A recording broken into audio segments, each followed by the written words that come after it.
السلام علیکم دوستوں، ہمارے دوست و احباب میں سے، ہمارے ساتھیوں میں سے، ہمارے رشتہ داروں میں سے، ہمارے بھائیوں میں سے جب کوئی آگے بڑھتا ہے علمی اعتبار سے یا حسن و جمال کے اعتبار سے یا مال و دولت کے اعتبار سے یا کسی بھی اعتبار سے جب کوئی شخص آگے بڑھتا ہے تو پیچھے رہنے والے لوگ اسے حسد کرنے لگتے ہیں۔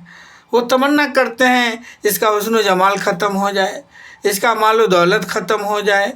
اس کو جو عزت ملی ہے وہ عزت ختم ہو جائے، شہرت ملی ہے وہ شہرت ختم ہو جائے، ان کا علم ختم ہو جائے۔ تو یہ تمنا کرنا یہ حسد کہلاتا ہے، اور حسد اتنی خطرناک چیز ہے کہ انسان کو جلا کر راکھ کر دیتی ہے، انسان کی دنیا بھی تباہ ہو جاتی ہے، آخرت بھی تباہ ہو جاتی ہے۔ اللہ کے نبی محمد رسول اللہ صلی اللہ علیہ وسلم نے فرمایا کہ حسد انسان کو ویسے ہی کھا جاتا ہے جس طرح آگ لکڑی کو جلا دیتی ہے،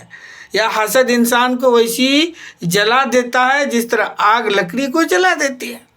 پھر یہ کہ ہمیں تعلیم دی گئی وَمِن شَرِّ حَاسِدٍ إِذَا حَسَد، سارے مسلمانوں کو تعلیم دی گئی کہ اللہ سے دعا کرو، اے اللہ میں تیری پناہ مانگتا ہوں حسد کرنے والوں کے شر سے جب وہ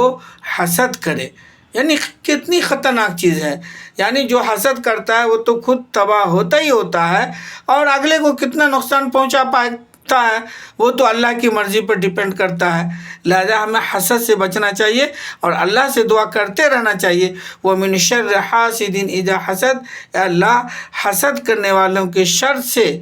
ہم سب کی حفاظت عطا فرما،